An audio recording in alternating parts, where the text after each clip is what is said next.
Alright guys, sa mapagpalang araw sa inyong lahat. Meron tayong isang reaction video paggamit ng PSG water cannon by versus China ship dahil may basbas ni PBBM. Ito ay nanindigan ng Philippine Coast Guard na hindi nila papatulan ang ginawa ng China sa pagbobomba ng tubig sa mga barko ng Pilipinas sa West Philippine Sea sa gitna. Ito ay panawagang gumamit na rin na sila ng water cannon laban sa mga barkong nagimasok sa teritoryo ng Pilipinas.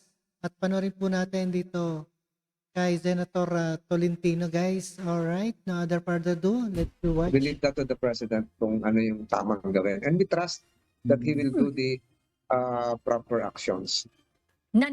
Naniniwala sa Senator Francis Tolentino na hindi madaling desisyon na gantihan din ng China sa ginawa nitong pambobomba ng tubig sa mga barko ng Pilipinas. Sinabi kamakailan ni Senate Minority Leader Aquilino Coco Pimentel na dapat mayroon ding water cannon ang mga barko ng Philippine Coast Guard o PCG para bombahin din ng tubig ang mga lumalabag sa sovereign rights ng Pilipinas at nanghihimasok sa teritoryo ng bansa. Para kay Senator Tolentino, chairman ng Senate Special Committee on Maritime and Admiralty Zones, kung tutusin, kaya namang tapatan ng Pilipinas ang pag-water cannon ng China. Ngunit ang desisyong ito, dapat Kaya mahirap yan pag tayo'y iba na ang usapan dyan. Pag lumaban tayo, may basbas ng Pangulo. wala rin tayong mga armas na panlaban sa gera.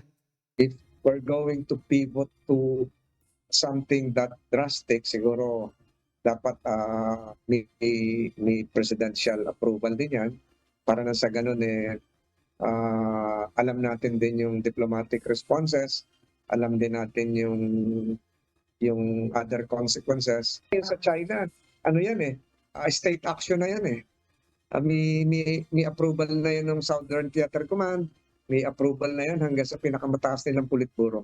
Hindi yung decision lang ng commander ng vessel nila.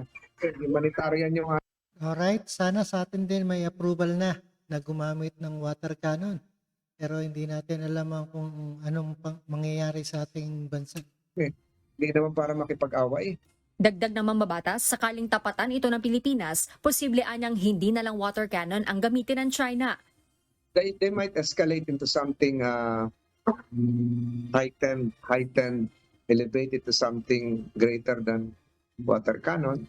Hindi umubra yung laser nila. So napunta sa water cannoning, baka mag-escalate naman sila ng iba. Flare. Oo nga, baka iba naman ang itira sa atin dyan. Ayan, mahirap yan. Baka dyan magsimula ang gera. Baka gawin nila yon. Paliwanag Alright, napanood Malinaw po natin yan. utos ng Pangulo na huwag patulan ang anilay pambubuli ng China sa mga barko ng Pilipinas sa West Philippine Sea at makipag-ugnayan sa kanila sa profesional na paraan.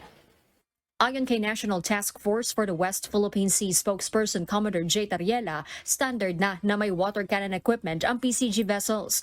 Ngunit ito ay para makaligtas ng buhay tuwing may sakuna at makaiwas na magkasunog sa mga barko at hindi para makapanakit ng tao. As far as the Philippine Coast Guard is concerned, the guidance of the President is very clear.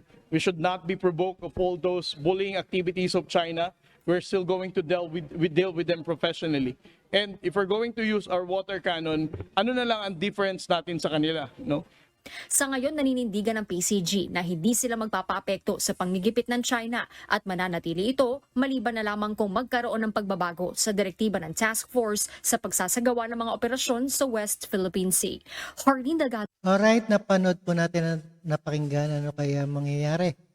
At kung pumayag ang ating presidente na lumaban at nanindigan ng Philippine Coast Guard na hindi nila papatulan ang ginawa ng China na pagbobomba ng tubig sa mga barko ng Pilipinas sa West Philippine Sea.